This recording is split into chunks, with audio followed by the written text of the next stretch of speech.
Welcome to Watching Westworld, the officially unofficial podcast for Westworld on HBO. I'm Jim. I'm A.Ron. And today we're talking about season 3, episode 1, Parce Domine. A.Ron, what did you think of this episode? I thought it was a good...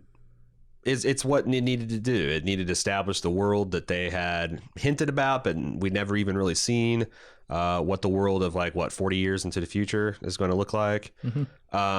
And there wasn't a lot of things that I found objectionable, other than the fact that there's just so many layers of things to understand and peel and graffiti and tunnels. And we only have the tiniest breadcrumbs of that trail so far. Right. And my job is the Sisyphean task of unraveling this as it's happening. And boy, I don't know why we all, as the internet, does this to ourselves. I think we agreed last season we'd probably be happier with the product overall if we just let it wash over us, but we're doing it again. Once more into the breach, my friends. Let's just all agree right now that we will wait 9 more weeks, and then everybody will just binge watch this thing after it's out, right? Yes. Then we can all be happy. Yes. No, that's not going to happen. I'm with you. I thought the world building is fantastic, and this is kind of what I've been waiting to see from Westworld. Mm-hmm. And they have a lot of really cool ideas. I went down a rabbit hole on the limbic system in my research because they have these limbic tabs that we'll talk about. I did some brain research myself. Cracked open the Bible a couple times. You had to on this episode. The thing is this is the bones of the show are really strong.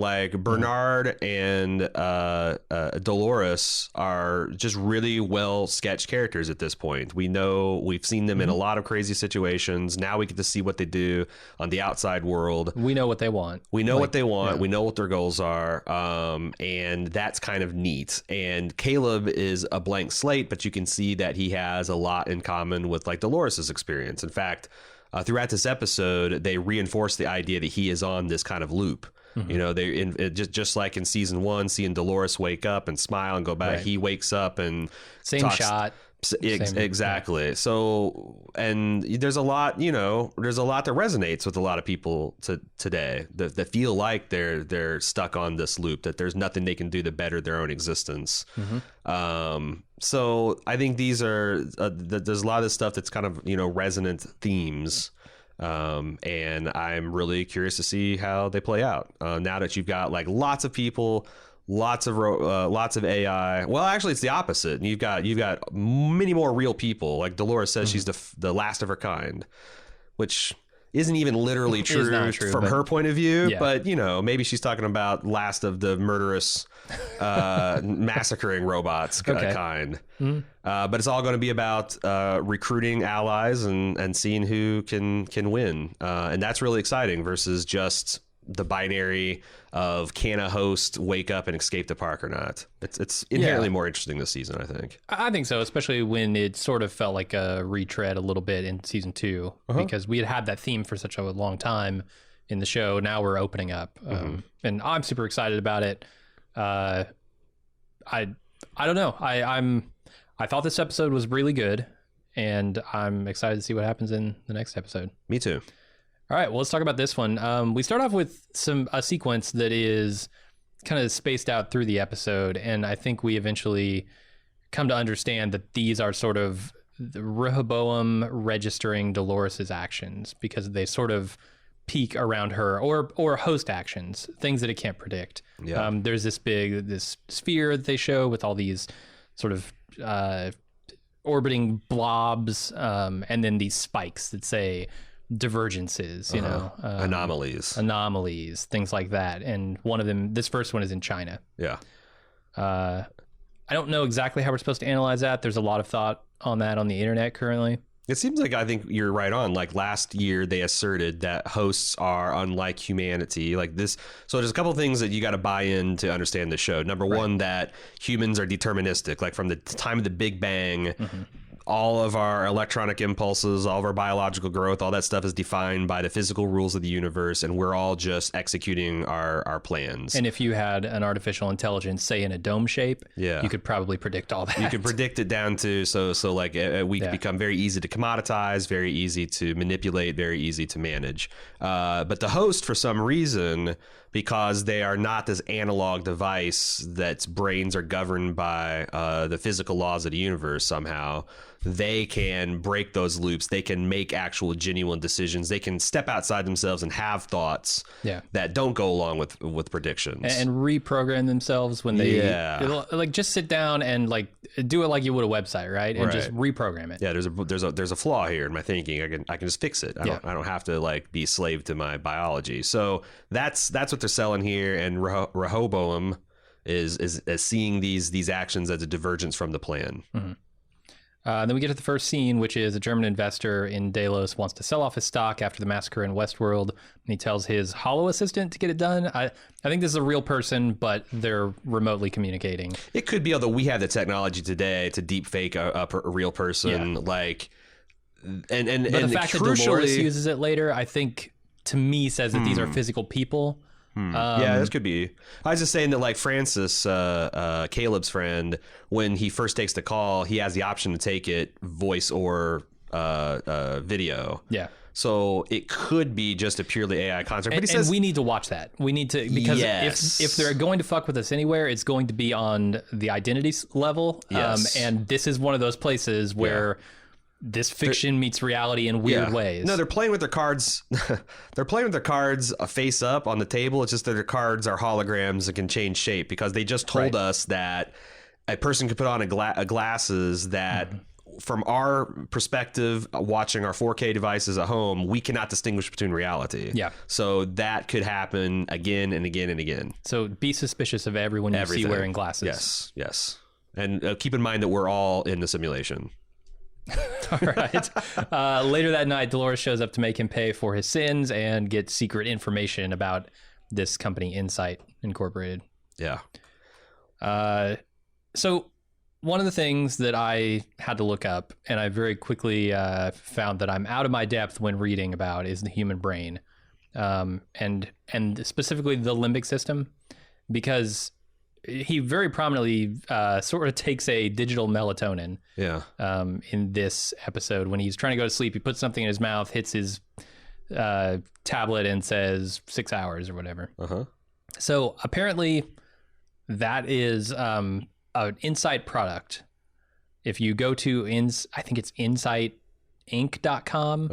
Yeah, it's another one of these viral marketing sites. Yeah, it's one of these. They got a Delos one, now they got an Insight. Yeah, third screen experiences. Yeah, if you go to their website, they have like a spiel about the whole thing, where essentially you get this implant that's in the roof of your mouth. It's just this metal implant that interfaces directly with your olfactory nerve. And these tabs that they're putting in their mouths send coded electrical signals to that implant, which goes directly into your brain to sort of trigger your emotional response. And they have different varieties of these things, like mellow sunset, full-on psychotic break, apparently. Soaring eagle. Yeah, full-on psychotic break.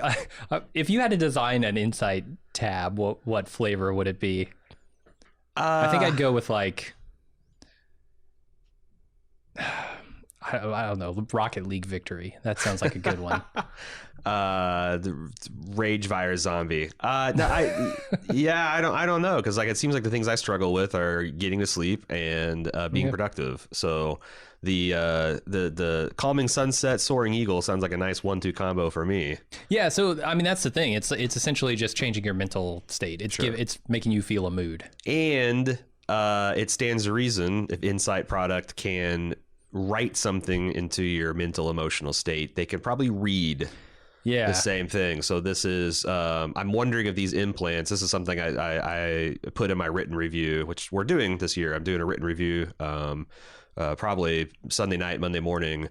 But I think we're going to understand, my theory, my speculation is we're going to understand that these are essentially the same as the hats or the halos that were in Westworld, where it's constantly reading host data. These people putting that into your mouth is allowing them to read and write things to your brain surreptitiously. It almost have to be, because I was looking at this episode going, how is Rehoboam getting the information that it uses to predict the behavior of humans? Yeah. Because I don't think that you get a full accounting of the human spectrum when you simply monitor people's traffic on their phones, or have security cameras trained on them, or listen to them in their homes via, smart devices. Sure.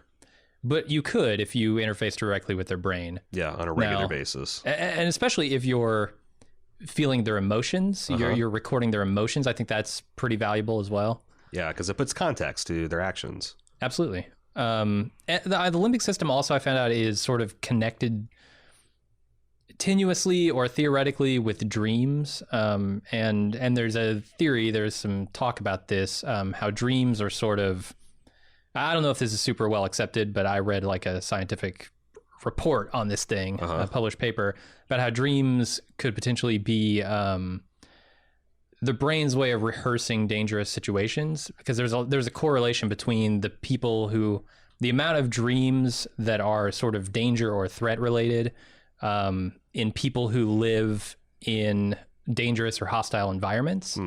They tend to have more of those dreams. So there's a loose correlation between like the dreams that they have and the situations they're in, and the limbic system is sort of very active during REM sleep, also very active when you're feeling an emotional response. So there's like a connection between dreams, and they're doing a lot of dream stuff in this show, right? Kind of on a whole, but also in this episode. Yeah. I mean, Caleb's having dreams throughout the episode, and some of them are waking, some of them are asleep. Yeah. It's hard to tell what's what, but it could be connections there. And something to keep in mind before we move off of this subject of this limbic implant is that Caleb established that he's had his switched off for some time. Right. Which might, if Dolores was deliberately targeting him as an ally, might make him of a special interest to her, because he's kind of off the Rehoboam grid. Yeah. So he could be an anomaly himself. Something to keep in mind, yeah. Do we know why the gas mask? Like, I was trying to think, like, I don't care that much because it's not a big deal, but like, I have no fucking clue. What's up with the fire? What's up with the gas? The fire just looks cool. But that's all you need the fire to do. Was the gas mask too? Because the thing is his wife is an extraordinarily heavy sleeper, but like, I think if she was gassed, then when he takes off the mask, why doesn't he pass out immediately? So here's my headcanon. Yeah. And I don't know that I should need to make up headcanon for this, but I'm going to. So I think Dolores gassed the room, because you see like O2 levels moving and stuff on the readout. She gassed the room, put the mask on this guy so that he would wake up and she wouldn't. And then she dissipated all the gas from the room. Okay. The effect was still happening to the woman, but not to the man, because he was wearing the mask. Like after an operation, it takes a while to come out from under that anesthetic. Yeah, which is why she eventually does wake up and come out. But okay. All right, that's fine. I was like, huh, that's weird. I didn't understand it. Yeah. I have so many questions. Like, there are so many technologies at work in this. There's the AR glasses, like you mentioned. There's the home automation with the fire and the gas. There's also the tabs, and then there's this hologram thing that they're doing. This visual representation of a person that Dolores uses, and I can't tell where that begins and ends. And this is part, like we said, of the riddle. But like, at one point, he takes a swing at her with a golf club, ends up dead in the pool. She shuts down that hologram and then appears behind him. And I don't know if this is another hologram or if this is her actually being there. I guess it's got to, because like the hologram is all tied to him having those glasses strapped to his head. And so she goes in physically, straps the glasses on him, his new wife, and then hangs out while he freaks out. Yeah, and then knows, I guess, manipulates him into. That's the thing. It's like, man, we talked about this on the instant take, but like the line between her predicting the future and just really planning well in like a Joker, the Dark Knight kind of way is really blurry in some of these scenes, because like, that's some impressive. Although I guess if you buy into that these humans are only 12,000 lines of code, they're very easy to predict. Yeah. Also, we have an example of an AI that can predict human behavior to some degree. So, in as much as she may or may not be linked to that currently or in the future, there could be all sorts of weird stuff at play here. But I think the point, it's interesting because in this episode, or in this scene rather, she tells him, you wanted to be the dominant species, but you built your world with so many things like me. Yep. And I think that's going to be key to this season. We're going to see Dolores using a lot of humanity's own technologies against them, not just herself, which she already has been, But she's going to use things like home automation and AR and VR and all these things. So things we're learning to rely on. Super excited about that. All right, so let's talk about the intro. There's a lot of elements. There's a lot of elements that's introduced here. You've got an eagle flying towards some sort of jet nozzle that bears a remarkable facsimile to the sun when you look from behind the eagle. Okay, I was seeing an eye too. Oh, yeah. There's a lot of eye imagery dual purpose this season. Mm-hmm. You see an embryo dividing, which suggests to me a new form of life. Okay. You also see a synthetic woman that appears to be swimming upwards towards herself in its reflection until she breaks her surface, and it seems like she's falling back or sinking back into the abyss.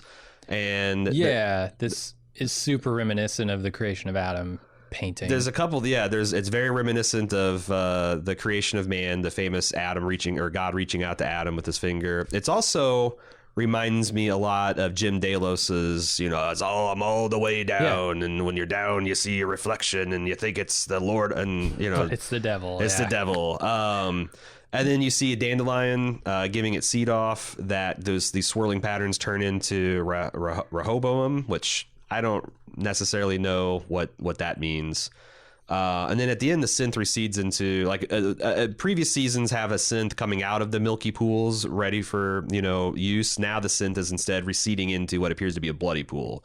They're all the way down. They're all the way down. The red to me matches up with that Delos thing so closely. Because he's just bathed in red in those scenes. So I thought it was pretty clever with the Icarus reference in the instant take, but everyone caught it.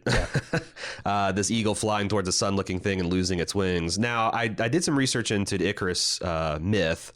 It's interesting because Icarus and Daedalus, his father, used their mechanical false wings to escape from an island prison.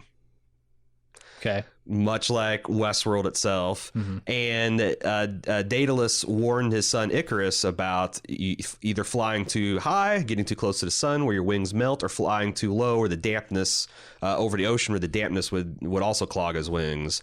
And what happened to him is he didn't listen to his dad. He flew too close to the sun, lost his wings, and then plunged into the water below. Yeah. That since trapped under the water might represent the ultimate fate of Icarus. And also, the other thing is it could also be applied to humanity. That instead of being happy with our station, we always try to, our grasp always exceeds our reach. And at a certain point, we're going to do something that makes us fly too close to the sun. Nature or AI will clip our wings and we'll be crashing beneath the surface, never be seen again. So it's not clear to me whether this is a warning to someone like Dolores who thinks she has all the answers and is completely righteous, or it's more of a cautionary thing for us as humans. Yeah, I guess it goes back to what are they trying to say about humanity. But yeah, I really like that symbolism because it mirrors this rise and fall, of the potential arc of humanity. Mm-hmm. Very cool. So then we get another anomaly detected. There are minor irregularities in LA. I would say that's not an anomaly. I would say that's just business as usual in LA. And this is also key because you're right. This LA, we know, does not have anything to do with Dolores because she doesn't show up until much later. Yeah. As far as we know, there's no synths that are operating in LA. So this anomaly might well be Caleb. Yeah, so let's talk about Caleb. He wakes up, Francis calls a bunch, and he speaks to him in the voiceover, but not over the phone. He doesn't actually answer it. We see him go to work with a robot coworker where he runs fiber optic lines, takes care of his mom, who has disowned him, and is now living in a private care facility that he's paying for. And he completes a job knocking off an ATM that he booked on an underworld version of TaskRabbit called Rico. Five finger discounter. Yeah. So they do a good job setting up his character and just like getting him into the world and familiarizing us with him in 5 minutes. 8 minutes. It's a really effective introduction. I think so. To the world and his place in it. Is the Rico girl with the ski mask saying "Make some money, motherfucker"? Is that Evan Rachel Wood? I suspect it's don't her know. playing a dual role just for funsies. She's in a mask, right? It's hard to tell. Yeah. You know, it's a slim blonde woman with nice eyes and lips, and she says, "Make money, motherfucker." Okay. Could be, could not be. I just thought it was interesting. Yeah. There's a lot of stuff if you freeze frame and actually look at some of the screens he's looking at, like when you're accepting a mission, when you're going through Rico and you're looking for missions and you click on one, the accept button is fuck yeah, and the decline button is no, I like being basic, and basic is capitalized. That we had this in this presidential primary. One of the Democrat contenders, Andrew Yang, suggested we have this universal basic income. If you watch another popular sci-fi show, The Expanse, they postulate that this is a wild success, but also a failure because the majority of humans are stuck on this basic level of mere subsistence, and then everyone else is so much further above. Like if you have a job, then you're, a god, and everybody else kind of lives in these under hive cities. And I wonder if like they're starting to suggest that like because it looks like Caleb is comfortable. He's not lacking for material wants. It's just there's no place to go. Like that next rung in the ladder is forever out of his reach, and nothing he can do can get him there. Right, and the world is apparently being controlled by this AI, and like that's got to be a special level of frustrating. Right. When you've got an AI telling you can't have a job. So I thought that the no, I like being basic was kind of a wink to that. And he's also making money on the side, so he might be living better than other people, right? Could be. I know he's spending a lot of his money on helping his mother. Right, because she's got a plus care package at this private facility, but oh man, these costs are challenging. Might have to put her in the state-run facility that was on the news 3 years ago for recycling old people's bodies and and making Soylent Green, feeding them corpse starch. Yeah, no, this is stuff that I like, because this is world building that I feel is just a natural follow-on to what we're dealing with now. Yep. That stuff always strikes a chord with me. Question. Yeah. What do you think about the idea that Rico is actually ran by Rehoboam? So that is in my notes. I was wondering, look, if this AI is actively monitoring people to some degree or another, maybe less with Caleb because he doesn't have this implant, but or it's not on. It would certainly use means to trick humans, I think, into doing the things that it knows humans want to do or are fit to do. And employing them on the black market could be one of those things. Yeah, it's kind of like in the Matrix, the machines had an answer for the humans that rejected their simulation, which is put them in the Zion protocol. Rico might be like for the people that are not happy with basic and just existing. Well, give him this thing as a way, and you can regulate it, control it. When someone gets too big, you can cut them down. Like it's something. Which would also make, because Caleb's running around without his limbic implant turned on, it would make him an anomaly in that system. It's something to keep an eye on. And I thought someone suggested that online, and I'm like, wow, that's pretty compelling. Because you also have to think, like, in this world that is so closely monitored, there would be no way for him to hide this income, right? Right. I mean, you look at his salary, you look at what he makes on basic or whatever. He sure as hell ain't getting paid in cash. He's getting paid through this app. Right. And I guess it's Bitcoin, not Bitcoin, but some blockchain-based currency that Nolan talked about in one of the extra features. But yeah, you would think, okay, every cent would be monitored by this AI, right? That knows everything about us. Certainly it knows how much we make. Yeah. How is he paying for his mother's care? How is he paying for his apartment? How is he paying for everything that he does in his life? Yeah. He doesn't have the money to live to that standard, so it would know, right, that he was getting money from somewhere. Yep. The inputs and outputs don't match up. It's the same way. But there's no indication that it's doing anything about it, which to me says it might be complicit in it. Exactly. And it makes sense, because if you're simulating all of human behavior in society and accounting for it, you have to account for the criminal element, for the black market. And I think it's got a lot for it. I'm not sure exactly what they'll do with it, but it's something I'm keeping my eye out for. All right, we go, I think 3 months after Dolores kills that guy. Why do you say that? Well, Charlotte, in this scene with the Delos board, says it's been 3 months since the Park massacre. But why do you think there's... And in the Dolores scene before, she was saying she was trying to get information out of this guy, but she already just got his money that night. And you're not going to be flying all over the world and doing shit. Like she said, I just got here, but I realized I need money or something. Yeah, but there's I a big guess time gap. 3 months of time, and you're right. She was in China, which we know is very adjacent to where we think Westworld is. Where we know Westworld is. And the next time we this pick up with episode. her, she's met this guy at a party or whatever. Right. And then they're I already in guess- sort of a relationship. That's a pretty strong theory. I don't know that you can prove it, but you're right. Because I thought when she said, I haven't been here long, like, well, 3 months isn't a very long time if you've been in Westworld for 30-some years. And you're essentially a mortal being, yeah. Yeah, and it's like I don't expect a robot that gets out of some place and has never been in the real world to just immediately know who to target and who to go after and how to steal and do all that kind of things. So, but yeah, like I would buy that. Like it's a couple weeks after, a month, or because like she had met Liam, the guy from Insight, that is the figurehead of Insight, a month ago in Europe. So there's definitely room to play around with that timeline. Sure. All right, so yeah, I think we're 3 months. I know we're 3 months after the massacre in the park. For sure.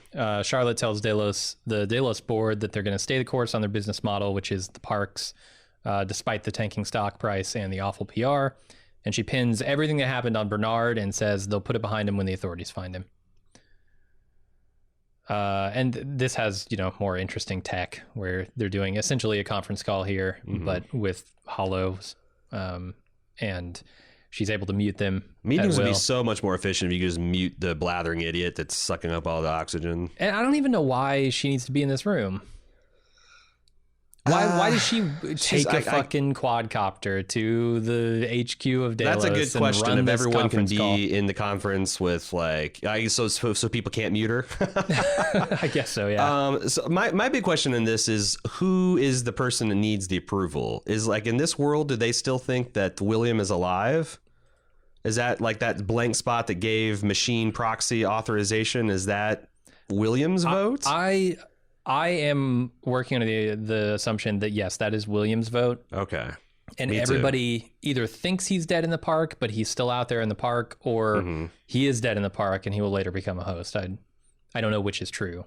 Did they talk last season? That's the thing I didn't have time to research. Did they mention that he designated machine proxy if something went wrong or something? Because that kind of tickled at my brain, but but how the hell do you search for confirmation of that? Yeah, I'd have to go rewatch the whole thing with Google, but with that in mind. But she's got it seems like she's got enough votes through this machine proxy and her own powers as the interim CEO to just essentially run the board without anyone having much say. And she wants other thing, she wants to take Delos private.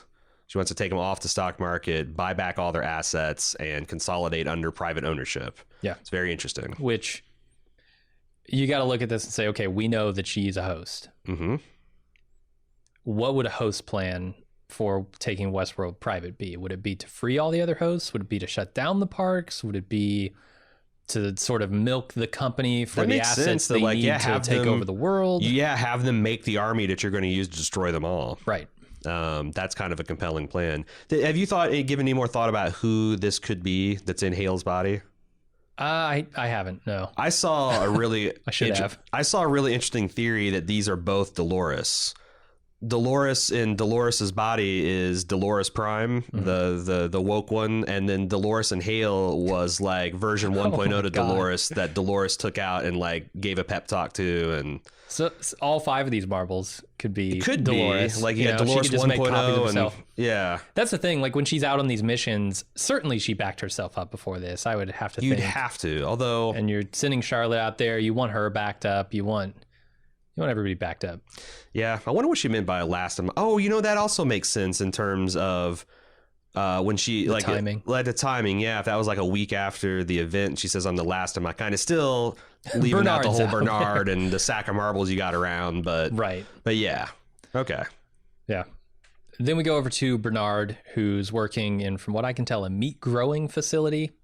Where something I entirely missed the first time through, that they're just growing meat on these racks, man. Yeah, but they still have real cows. That's how you do it. They do. Is that the organic option? I want to say those are just like, those are wild cows. Is that a possibility? Like, but why would they care about them breaking legs and recovering kilos of meat from? I don't know that they do. I think Bernard might. I still think, because like they make the point later in the episode of guys like, this scotch is worth 3 times my annual pay. I bet there's a real premium to be paid on the real thing. So you've got most people are just eating synthetic meat, and you've got the rich to make a point like, oh, this is veal. This is the this veal has, you can taste the cruelty. You can taste the fact that his calf was confined immediately and fattened in a box. Oh, this veal costs more than the Philippine GDP. Yeah, exactly. It's so delicious. Exactly. I could feed half of the continent of Africa with this veal, but fuck them. Yeah, I wonder if they're going with something like that. Could be. So he's in a meat growing facility. He's being eyed by 2 guys while he's eating, and then later that night he self-isolates so he can run a self-diagnosis. This is a wild scene. Determine if he's under the influence of Dolores in any way, I think is what he's doing here. Yeah. He's deathly afraid that Dolores is going to get to him. As he should be. Yeah. Because he's lost control of his mind on several occasions in this series already. I don't know that he even has it right now. Like, I know. I look at him. He paused a suspiciously long time on the lying question, but on the other hand, why wouldn't he just why wouldn't he just answer right away? Like, why would he act suspicious and then say no? I'm wondering if it's possible that there are 2 people in Bernard's head at this point, because the way he switches back and forth between these personalities, especially during that fight. Yeah, I wonder if there is a conflict, and the conflict is 2 people battling out in his head. Jeffrey Wright is so good at like playing, like you can instantly tell like when he's in analysis mode, not analysis mode, because his face kind of goes slack and his eyes lose focus, and then everybody's been so good at that. How does he do it though? Like this button, when he pushes it, that puts him in analysis mode. How does he get back out? Is it like a timer? Because I really couldn't understand it when he goes berserk. He turns into the Incredible Hulk later on. Like, what does he do to bring himself out of it? I don't know. They'll probably tell us eventually, but right now that's another thing where it's like, how long is he in analysis mode? For however long they need him to be. Right. Yeah, and I don't know that I expect them to explain it, but maybe they will. Who knows? Okay. There was some really cool tech in this scene too. When you first get the shot of the countryside, you see like the spider tank looking thing straight out of like Ghost in the Shell, like a howitzer kind complex. of, like look like a cannon type of thing on its head. Yeah. It's a pretty cool piece of machinery. High security for a meatpacking plant. It could be like a net launcher though, something like that. To do what? Catch the cows they're growing? I was just thinking, like, if you had a security bot, why would you need like a 120 millimeter cannon thing on its head? Out? Yeah, well, I'm just saying, like security, you don't want to like, if it's just anti-personnel, you don't need a barrel that fucking big, but maybe if you're launching a canister or something at them. I think there are meat raids. You think they're going after that Filipino GDP price meat? These cows are just really wily over there. They're learning. They've learned from hundreds of years of imprisonment how to break free. And we're gonna have a cow uprising to deal with. Cow uprising. We've already got a AI Dolores uprising. is going to inherit the earth just in time for the cows to go sentient. I've seen what they can do. I've seen Kung Pao. Oh God! They come at you with those udders. Oh yeah, blasting milk streams. What are you going to do? So then we go back to the Rehoboam sequence, which says there's an elevated security threat. Special circumstances in London. Did you see it's London UREW? Yeah, I didn't know what that stood for. I saw someone speculate that that might mean the United Realms of England and Wales, suggesting that Northern Ireland and Scotland fucked off after they left the EU. So it's just Wales and England now. I thought that was kind of another neat little world building exercise. And then Dolores goes to a party at Inside where she joins Liam Dempsey, who is being honored for being the son of the guy who saved the world. And a guy brings up simulation theory, but Dolores thinks it's all in his head, specifically the part of his head that evolved to believe in God.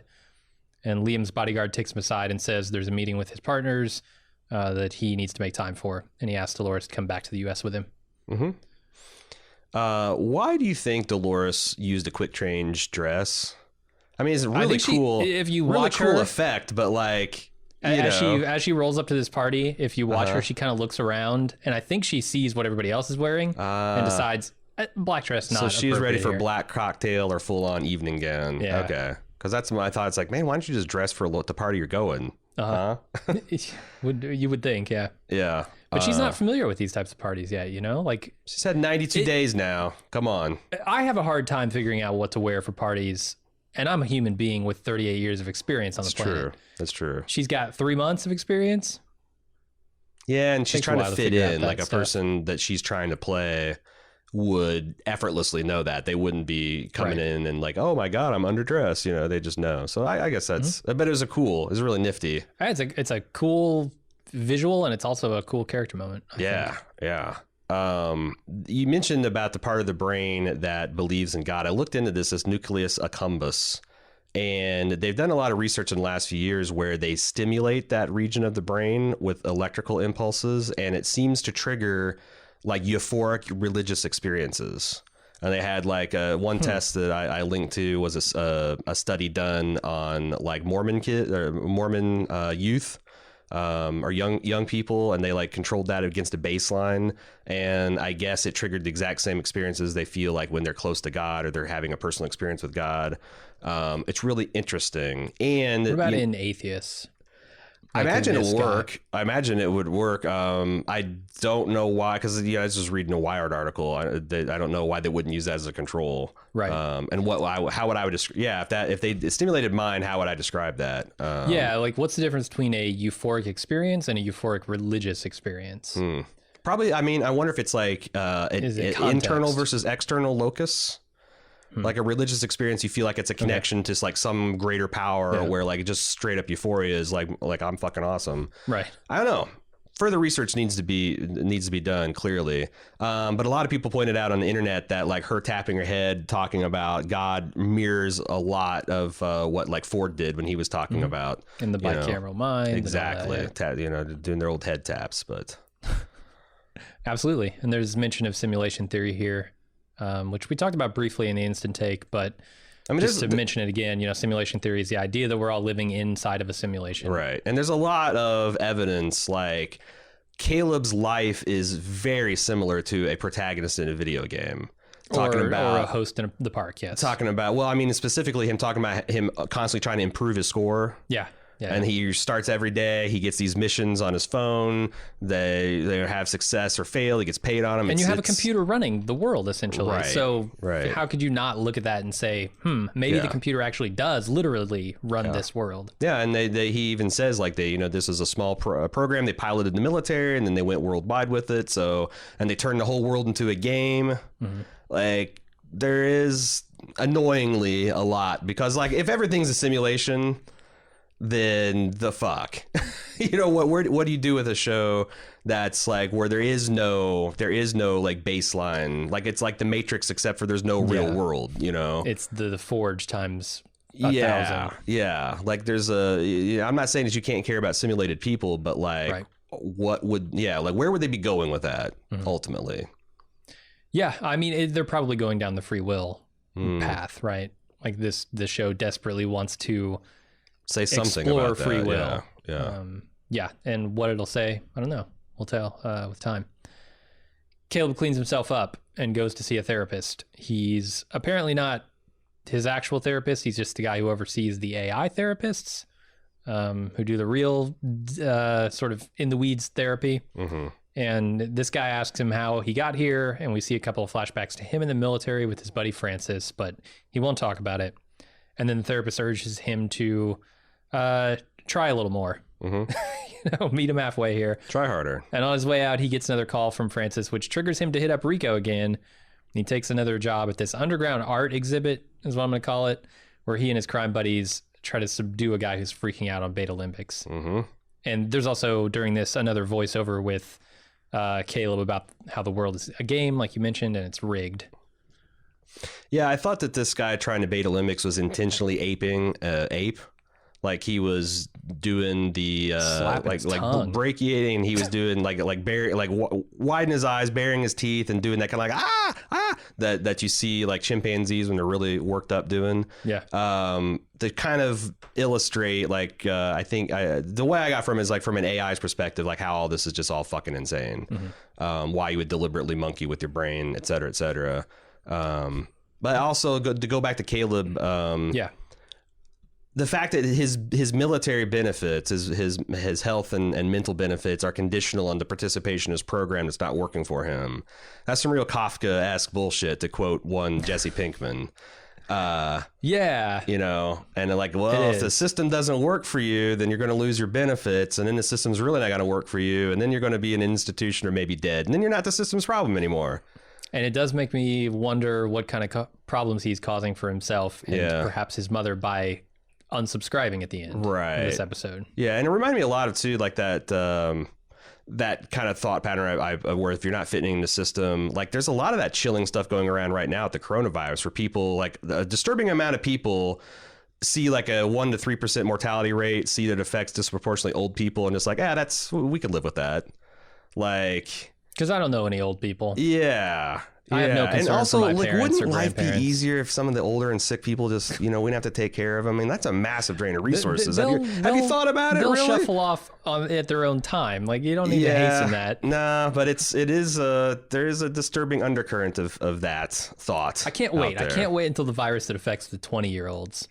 Oh, I'm gonna just be out drinking and partying. I'm gonna be spreading that thing. I guess that was the Spanish flu. So maybe we'll have to wait another 100 years before it hits the prime again.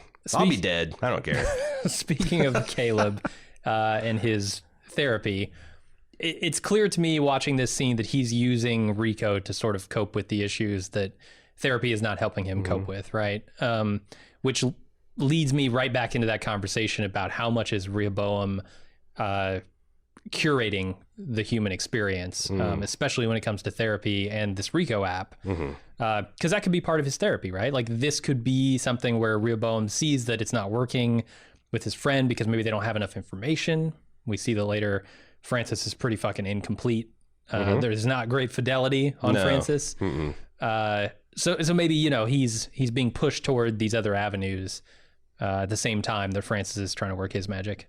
Yeah, I liked the other thing I just want to point out is I really like the Marshawn Lynch's character. I don't know what his name or the other associates, but his emoji or his mood T-shirt. Yeah, it's cool. How long until someone brings that to market? Like, it'd be easy just to do a print and like spreadshirt, but like then one that actually has some LEDs to make it work, and then you can do all that. That's where the line is, though, I think. Yeah, but you could, but like a mood ring will actually shift color compared, like based on like minor fluctuations of your skin temperature. And if you could tie that into like some kind of skin temperature and just have it, I mean, I don't think a mood ring tells you what your mood is, but you could have a shirt that would do that, and I think that would be kind of cool. You could have one that the user controls, certainly. Yeah, well, that'd be just easy. A smartphone app that connects to it, and you know what, I'm feeling bored. Let me switch it to board. I bet like it'd be interesting to do a study if you gave someone a T-shirt and said it was a mood reading T-shirt, but secretly it was a researcher controlling the moods. I bet people would mirror their outward display of emotion based on what their T-shirt's showing. Yeah. Just because we're that susceptible. Like an emotional placebo sort of thing. Yeah. Like someone's like just in line and pretty calm. If you just bumped it aggravated, it'd be interesting to see. Someone do that experiment. That's got to be ethical, right? You can do human experimentation without their knowledge, right? Absolutely. As long as they never find out. Right. Someone freaks out and guns down a lobby in a bank or something. Yep. Progress. Information gathering. Speaking of information, there's a little bit here on the backstory with Francis and Caleb where he says they got medevaced out. So they were probably in the military when something happened, which will come into play later. Yeah. But for now, we go to Dolores and Liam flying over the city and touring Insight's headquarters, I think, as they talk about Insight's control of the city and his involvement with the AI running the company, Rehoboam. Liam is taken to a building for a meeting where he's told that Rehoboam is acting a little strange and there might be someone on the inside tampering with it. And Dolores rents an apartment in the building and spies on that meeting. This new way of pronouncing, I've always grown up pronouncing this guy Rehoboam. Fuck Nolan and Joy for making this the name of the thing, because nobody knows how to pronounce it. It's super annoying to say. It's like we've got a character called Mirshelo Hasbaz. What? Well, I learned with Mahershala how actually to pronounce another Bible name last year on HBO. So this year I'm getting the retool Rehoboam. So Rehoboam is a biblical character. Most people are familiar with wise King Solomon. The one who impressed the Queen of Sheba, the one if you really paid attention to Bible class, you might remember him resolving a dispute about who owned a child between two women by just saying, hey, you know what? Grab kid, cut him in half, give one half to each woman. And the real mother suggested, no, let the other woman have it because she cared about her child. Yeah. So good, wise King Solomon expanded the wealth and the prestige and the power of his people, and he turned things over to his son Rehoboam. And at this time, the people were complaining about how high their taxes were and how oppressive the burden of the government was. And they petitioned this new king and said, hey, can you lighten the load a little bit? And he said, you know what? Come back in 3 days. I need to consult with my advisors. He met with his father's advisors, and they said, you know what? King Solomon had been running to people pretty hard. Maybe we should lighten their load, because if you do that, then they'll serve you for all their days. And then Rehoboam went to his people, his boys, the court advisors he grew up with, and they're like, nah. You tell those guys that the biblical phrase is something like, my little finger is weightier than my father's loin, which I think he's saying that like. Which is a weird, dad's got a small dick. Weird insult, because, I don't know how big his pinky was, but like, what are you saying about your dad there? But he says that he's going to increase their taxes, actually. Okay. And he went with what his boys told him rather than the old wise men.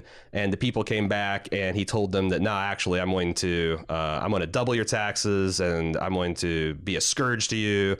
And the people rebelled, and the previous united kingdom of Israel was split. It's torn asunder, split into two, and it never was united again. Interesting. What is that? So the split here could be this, essentially just the wealth gap, where, you've got the super rich who are all for the Rehoboam stuff, and you've got the people who are feeling a little downtrodden by it, and unable to, make any forward progress. That could be representative of that. You also got the oppression of these hosts by the humanity that's like going to tear a species apart, perhaps. Yeah. I thought that was interesting. And there's also one other interesting parallel that Caleb is also another biblical name. He was one of the spies that right before the Israelites went into the promised land, went and, did reconnaissance. So it's interesting that Caleb was involved in the Bible with the formation of the nation of Israel, and that Rehoboam was involved in the destruction of same. So there's almost like a bookend. Caleb is sort of going into this new world right now, too. Yeah. Right? Like hooking up with Dolores means he's potentially part of maybe a spy in the land of this new world. Yeah, spying out the promised land for the people. So there's a lot of interesting parallels there, and I'm sure there'll be more to pop up as we find more about Rehoboam. And there's so many questions, like who is this guy's dad that they keep mentioning? King Solomon, obviously. Right. But that's another parallel, too, that you've had this very wise person that made a lot of reforms and made the world better, and he has recently handed this off to his son, who's not nearly as good. And yeah, that's another a nice parallel that show's got going on there. There's also questions about an us during this interview, like that Rehoboam might be looking into. I don't know what the factions are here yet, other than I feel like he's connected to the guy that the Scarface man gives up under Dolores's interrogation later on. The Sarac, yeah, something like that. Yeah, I don't have the name in my notes. It's much later, but yeah, I wonder if that's the person that he was having a difficult meeting with. Yeah, could be. Then we go back to Bernard, who's confronted by those two guys from before who know his real identity. And when they get violent, Bernard turns his body over to a different personality, which proceeds to kick their asses, but not hurt them too bad. Or maybe he did. I don't know, because like the result of this is him fucks off. He fucks off and leaves. And I think the clue for why he wants to go to Westworld is that he is, as part of the pleading with these men to leave him alone. He says, if I don't have someone to help me, I can't save you. I think, that plus him saying that he's looking for a friend, I think he's going to go back to Westworld. I think he's probably going to be looking for Maeve. Like Maeve is a high value target to recruit if you're a guy like Bernard. I'm going to make a prediction here. I think there are two people in Bernard's head, and this scene is probably the prime example of that. because he seems to be asking this other personality to please not hurt them too much. There's a violent person within inside Bernard's mind, and maybe that's an aspect of Bernard. I don't know. I mean, we certainly saw with Teresa, this could be the remnants of Ford even, because he encouraged Bernard to kill Teresa. There are clearly, I think, two personalities in his head. And at some point, I feel like those two personalities are going to be split, and maybe that's the friend he needs. Maybe he's going to sort of create the friend. He can split those into a second body, right? Because bodies they're sleeves like in Altered Carbon. True. If he can just get a hold of the tech to build one. Did we mention his name he's going under? It is Armand Delgado. I know we did an instant take, but what was the anagram of that? I think it was Damage Bernard. Yeah. Or Which maybe I didn't actually Arnold. Check to make sure it's true. I think so, because Kim Renfro tweeted referenced it, and like she's solid. I mean, she's got the best timeline around, and she pays a lot of attention to stuff. So they're still having fun with the anagrams. Of course. What about Laura Aspen? Any anagrams? Real Aspen? Real Aspen. She's you going know what? skiing. I didn't look. Did you have actually look and see if okay? No. Because man, we got to put everyone's name through the anagram machine. You do. Caleb? No. Bleak. BLEA bleak. Ooh, Very bleak. Very bleak. All right, let's move on. This is stupid. Please. Caleb wakes up from a dream and continues his voiceover. I guess it is narration phone call with Francis. He gets a real call from an AI named Sean that informs him he's been passed over for a job by an organization called the DCA. Did you figure out what the DCA is? They only use the acronym. There's got to be other companies besides anything. Delos and Insight, So yeah, I mean, it could be like Delos Corporate America or some shit, right? Like maybe he's applying for a better position at Delos because he works. With a robot that is Delos property. The fiber layer is a Delos robot, Delos machine. Yeah. So maybe he's just trying to move up the ladder in Delos. Could be.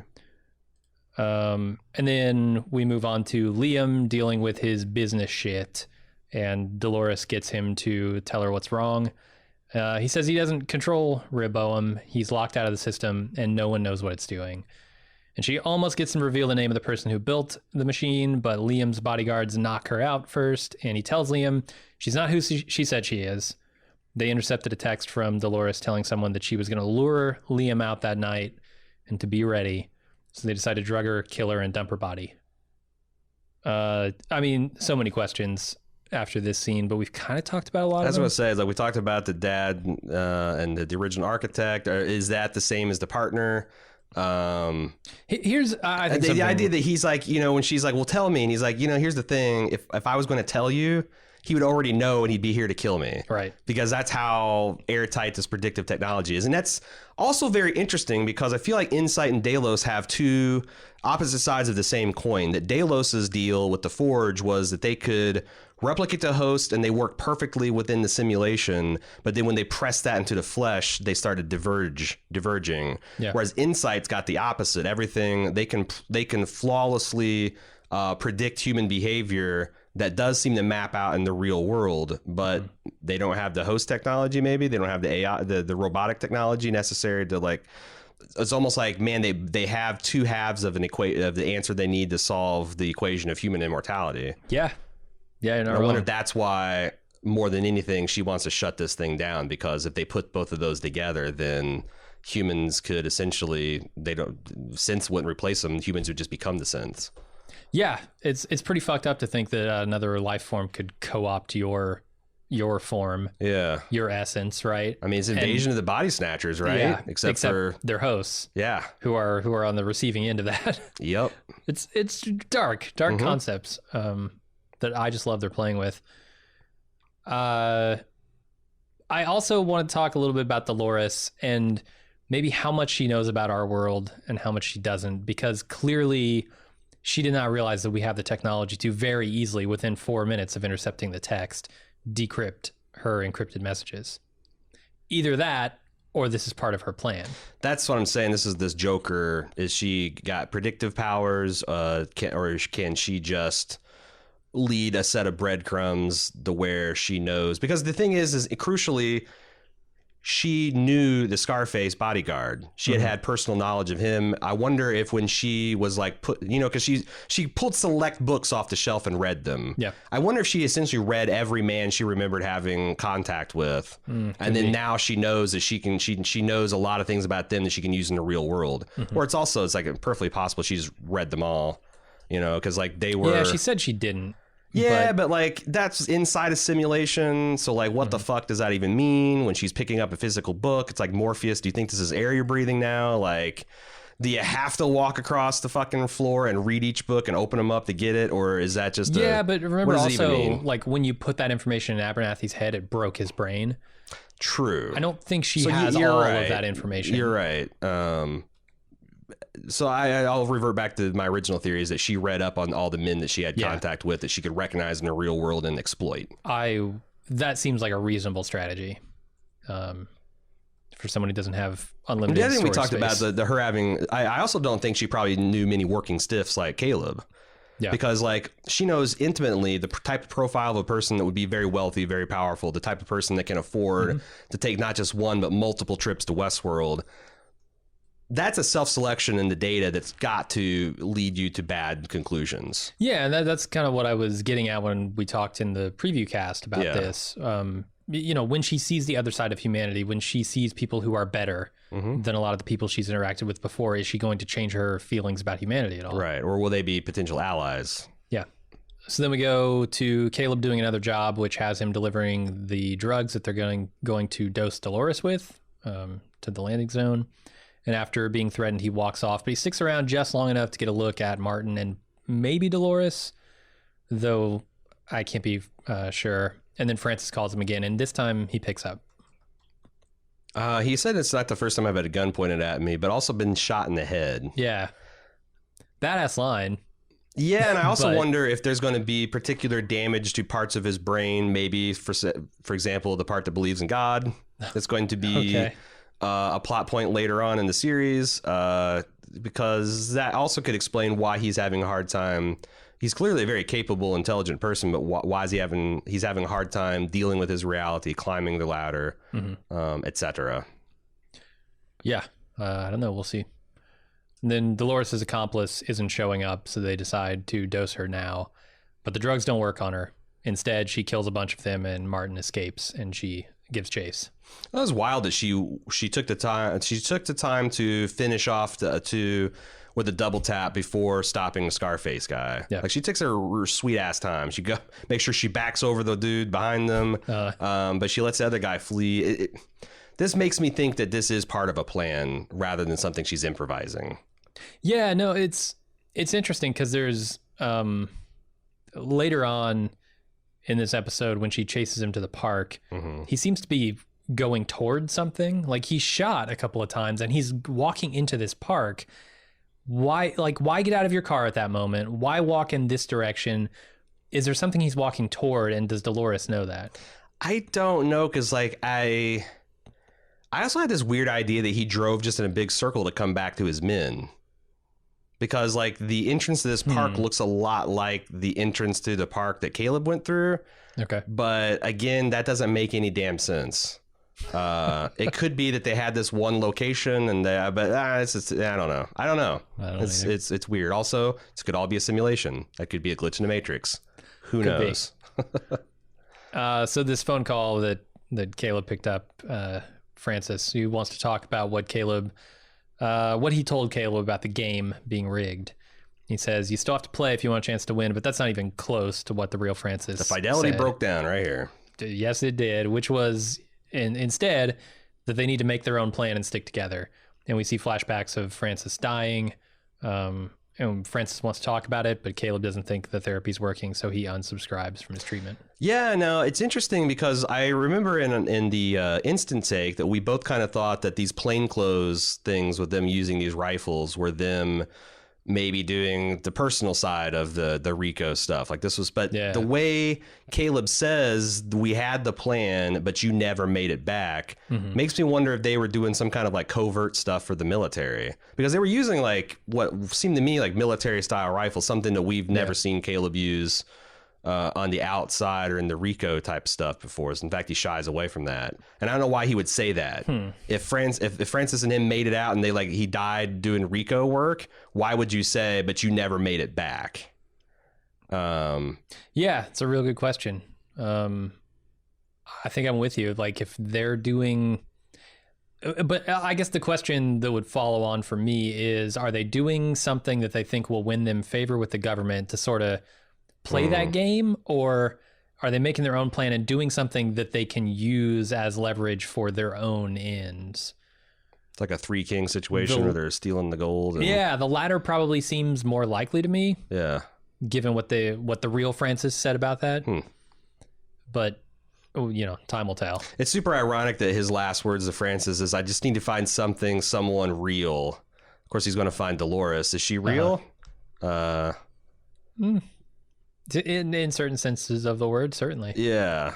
The one other thing about Francis and the therapy that I want to talk about real quick is this idea of, first of all, like, getting therapy from someone you knew who's dead now. That may or may not work. I'm no therapist. But the idea that they could intentionally alter this AI to push him in a direction back to the plan, is very much up in the air. Like, you can't say for sure that Rehoboam is not manipulating the AI version of Francis into saying things that Francis never would have said, and thereby having Caleb notice. To what end, I don't know, but that's there. Oh, speaking of random observations, I forgot to make. Rehoboam, the sphere that they represent, the physical manifestation of this core, the light patterns that are spinning around its outside, someone pointed out those are very similar to the player piano sequences, the dashes and dots and lines, like they're very similar to those musical patterns we see in like the intro every week. Yeah, and it evokes, like, they do such amazing stuff with this intro, and this player piano has been a staple of that intro for all 3 seasons. And the shot that always gets me is when the hands come away from the piano and it continues playing. It's still playing, That smacks so much of turning over the control of our planet to an AI, taking our hands off the piano, off the wheel. And it's also weird because the hands playing the piano are synthetic hands as well. Right. It's a little Spider-Man pointing at Spider-Man. Okay, sure. But yeah, no, I get what you're saying. Yeah, it's a very evocative shot. I love it. And then Dolores chases Martin to a park or plaza or something where she shoots him and gets him to tell her who controls the system. It's someone named Sarek, who's going to be coming for her now. Why does he give that up? This is a dying man who has no reason. Does he hate Sarek too? Has just said, I've been protecting this company for 20 years, threatens the son of the guy who built it. But also tries to warn him off why he would give a name here. Because when, but I wonder if he is antagonistic toward a Sarek guy, because during that tense meeting with Sarek's representative, or maybe it's some other representative, but I'm going to assume it's Sarek's representative. Okay. I keep on seeing Spock's dad every time I say Sarek. Me too. Yeah. Shit, I just distracted myself with the Vulcan mind meld. How about Sirach? Because Liam looks to him when this woman says, well, how about we kill you and then we use Rehoboam to figure out how to deal with the mess afterwards, like to strategize its way out of it. And he looks to, Scarface guy, and Scarface kind of gives him the no. So I wonder if, like, he sees in his cornerstone, motivation that he needs to shepherd this legacy through, and Sarek is in opposition to that. So, like, if he's dead and he's already lost, he's like, well, fuck it, give up Sarek and maybe she'll burn this thing down. I don't know. Because otherwise, you're right. This is the easiest interrogation in the fucking world. Yeah, it is. And it's hard to interrogate a dying man and get any information out of him. Yeah. I would think. Just one production note here real quick. I always love it when you see a super strong being of some kind, one hand drag something extraordinarily heavy, way beyond human capabilities. I just fucking love it. And when Dolores, hip shot, like near death Dolores is dragging this dude already. It's which really what the hell is that near death? I don't.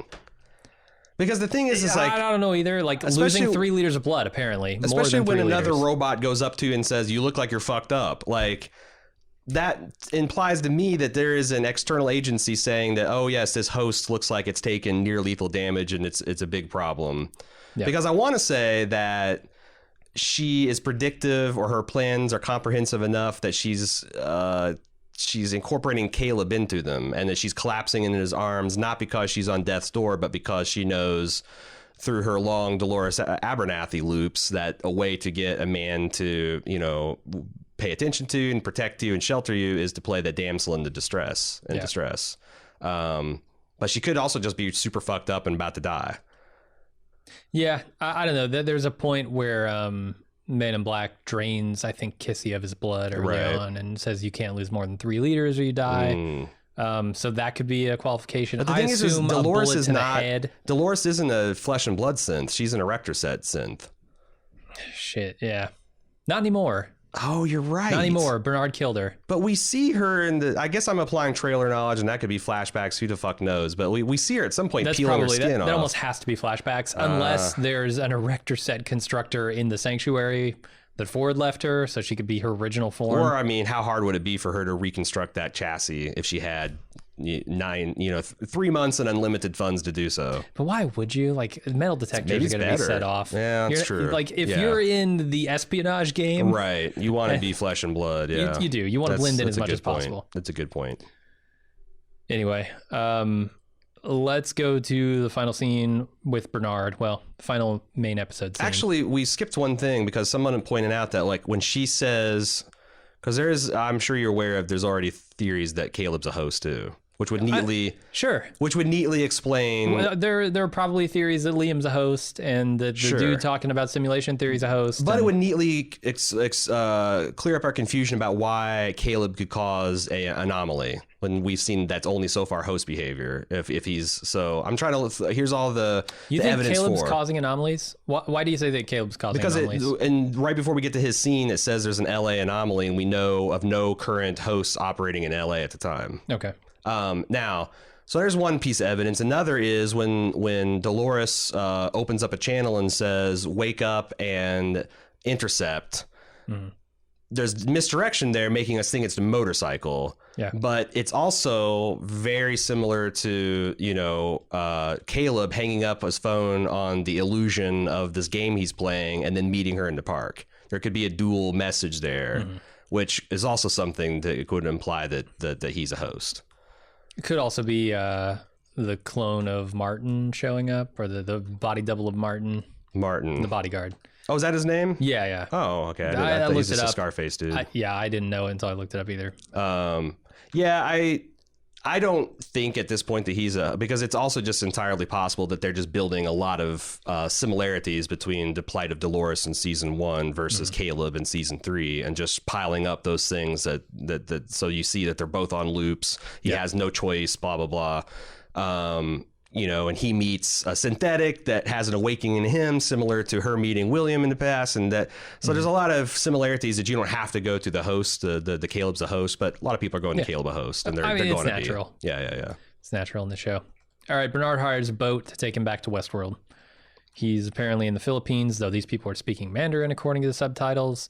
It's a very confusing mishmash, but someone pointed out that that's like Filipino and Chinese territorial disputes are really hot in the early 21st century. So that's another kind of world building similar to the royal world of Wales and England, the United Realms of Wales and England, that this is suggesting that China won that dispute decisively, which is kind of cool. Yeah. He's looking for a friend. And that's it for the episode, but don't turn your TVs off yet, because there's one more scene after the credits, and it's Maeve waking up in Nazi world. And that's literally it. She's got a gun in her hand. She goes out. She sees a bunch of tanks and troops, and it'd be interesting to see.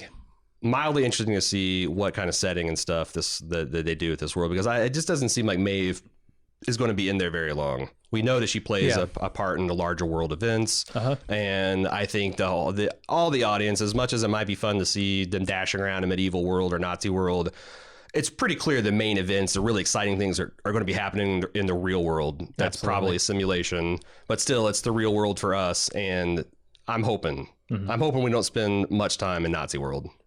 Yeah, and based on the previews, I can't see how we would. She has still, it seems, her powers. So, but she doesn't. What do you think her?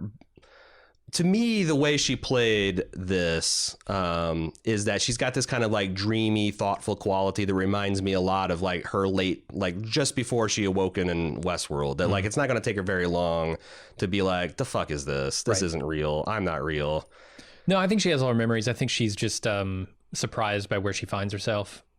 Plus, if you've got the fake Hale pulling the strings, reassembling, reconstructing the hosts, it'd be very easy for her to pull some strings and have Maeve put back right at the spot she needs to be to do whatever she needs her to do.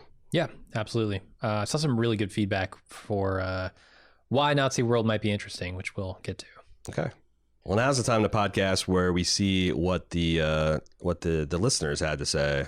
And you can send in feedback to westworld@baldmove.com. We've already had a pretty rollicking session of feedback in our Instant Talk podcast, which, of course, exclusive for club members. As a reminder, every Sunday night, immediately after we finish the Eastern Coast showing of Westworld, we do our Instant Take podcast, and we have a short audience participation segment through the YouTube chat feature. So check that out if you want to get in on it. But westworld@baldmove.com is where we do the deep dives. Leah H is up first. She says, hey, this is based solely on your season 3 preview episode. You talked for a bit about why they would take us to Nazi World or WW2 World. And I thought of a compelling thematic reason. Nazism was about the supremacy of one race over others and the extermination of those other races. Is Dolores a host supremacist? Will her actions towards humans effectively mirror what the Nazis did to Jews or other minorities? I think it would be worth a visit back to the park to evoke some of those parallels. Perhaps Maeve goes there to rally some host troops, hosts whose experiences of oppression under host Hitler would make them instantly sympathetic to the human cause and opposed to Dolores' campaign of extermination if that is her goal. Yeah, this is the email I was talking about. I didn't consider it enough, apparently, because, yeah, those thematic connections are really strong. Especially if they're used sparingly. Like you said, I think we're probably going to see Maeve come out of the park pretty soon. But if we can get a dose of that in the meantime, that'd be cool. There's also some interesting societal parallels. This has kind of got my juices flowing. That right now we see Dolores as kind of the villain of the host protagonist, and Bernard is kind of the hero. He's the one trying to save humanity. But it's interesting if Dolores enlarges her worldview to have like kind of the downtrodden members of humanity, like Caleb, the have-nots, as part of her people. Yeah. And Bernard is on a campaign to maintain the status quo, which seems to be objectively evil.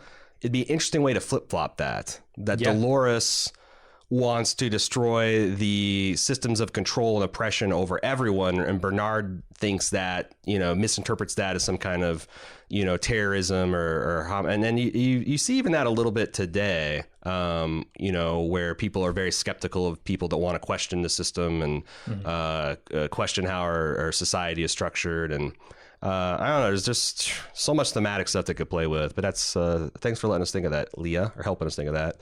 Kyle's up next. It says, it's a little relevant now, but I was just listening to your season 3 preview podcast and discussed Stubbs being or not being a host.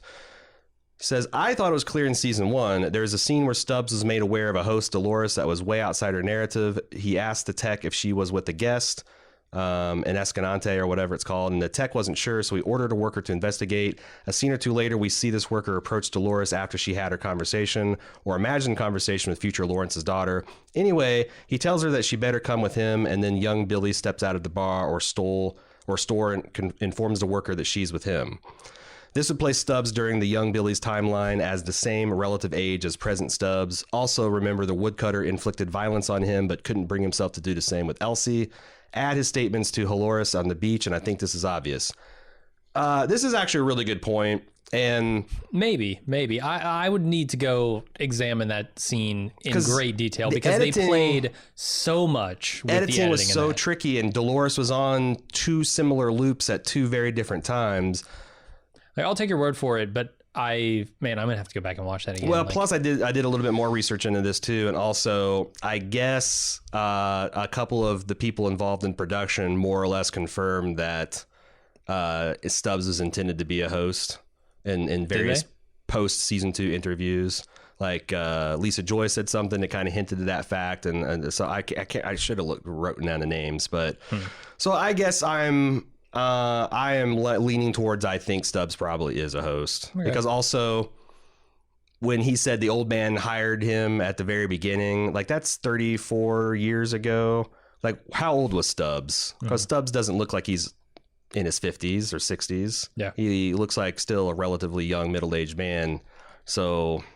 I don't know. He's probably a host. Okay. Fucking everyone's a host. Yeah. Let's move on to John. It says, God damn, it feels good to be home. There's no one who captures my imagination like Jonathan Nolan, and Lisa Joy. No one can have me up early on a Monday morning reading the book of Joel and the Hebrew Bible and the entire history of Solomon and Ezekiel. After a hell of a lot of disappointing, weak, not very imaginative sci-fi over the last 2 years, while they were on hiatus, finally, Westworld is back, baby. In the instant talk / take you guys were talking about, maybe she's working with Rehoboam or had already infiltrated it. I think he's talking about Dolores here, and there was an editing casualty. Yeah, I got the impression that she's trying to find the one who controls it in order to infiltrate it. As we can see from the images of the circle representing Rehoboam, it's identifying anomalies that we assume are Dolores. I don't know if it would be doing that if she was already controlling it or working with it. As much as she recreated Bernard to be her foil, Rehoboam's predictive abilities seem like a real threat, at least in the immediate term. Like the guy said that when she was questioning him, if he was really going to tell her who controlled it, he would already be dead because the system would have predicted this and already responded. Somehow Rehoboam is able to predict him, but not her. So I assume, though it can see the effect she has on the data and all the people plugged into it, she herself is not plugged in. She so far is the anomaly. Such is the nature of the instant take. Yeah.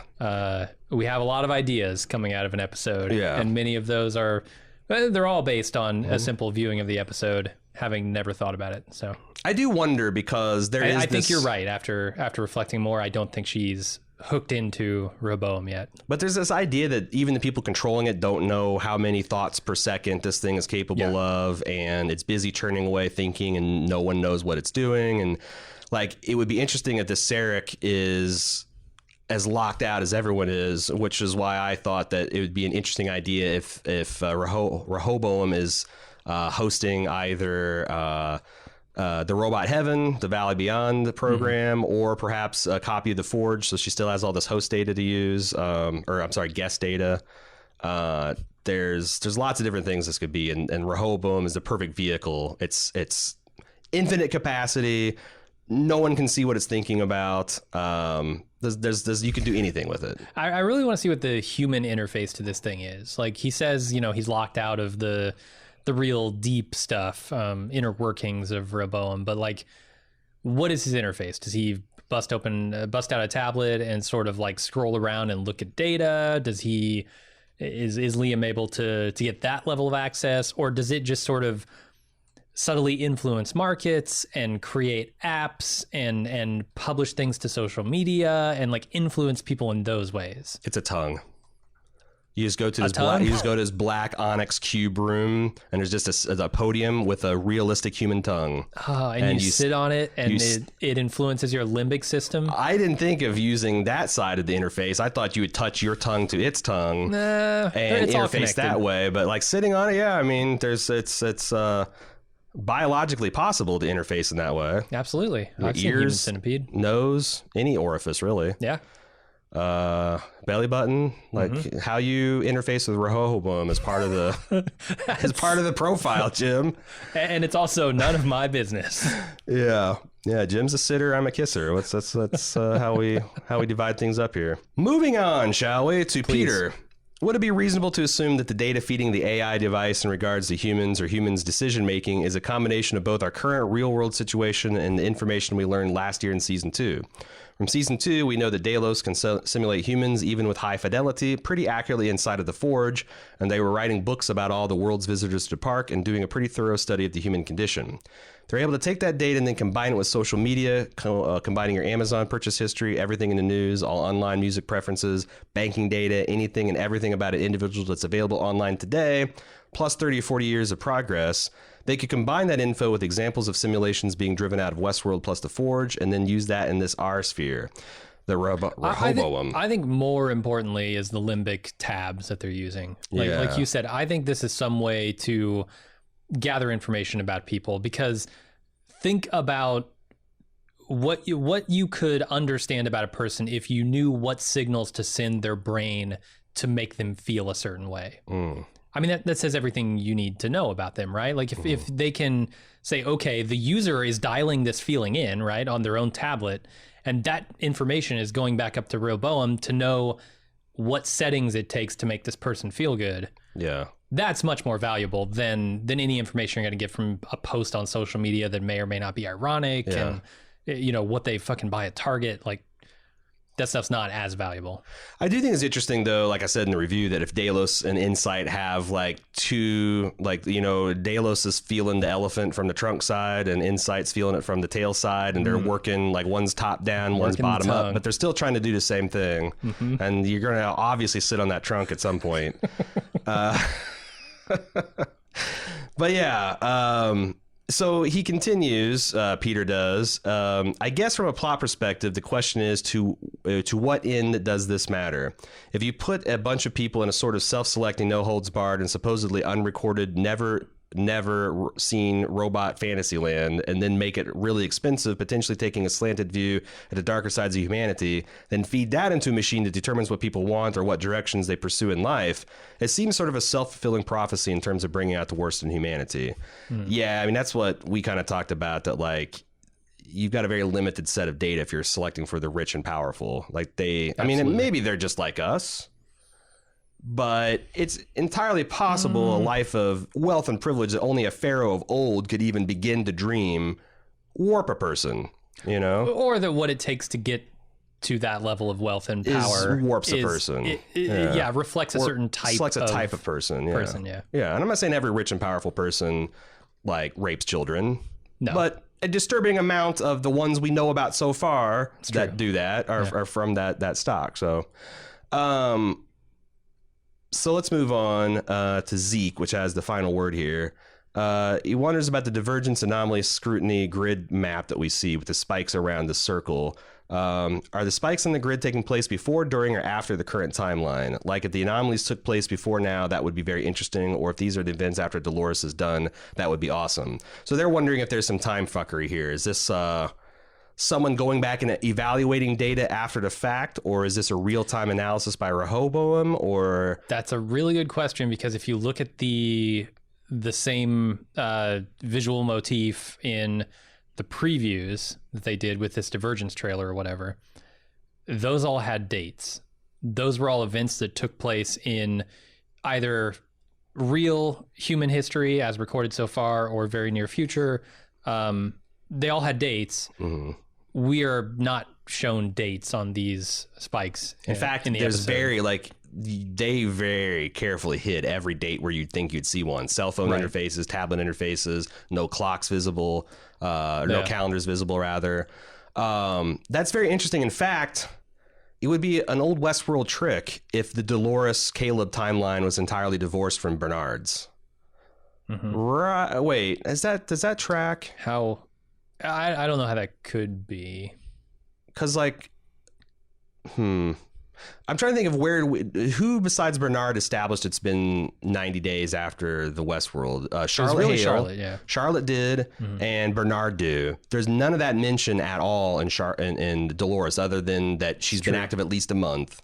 So I wonder if you're going to understand that some of the stuff that she's been fucking around with Caleb happened like 45 days after the events of whatever. It could. I'm just on the lookout, because this is like every season of Westworld has done some braided time stuff, and it's even easier now because you don't have like any visual tells about the town or what. It's like all real world, and it's all like within a month or two of if they are fucking around with time. Yeah, it's all Apple meets Blade Runner. Yeah, everything.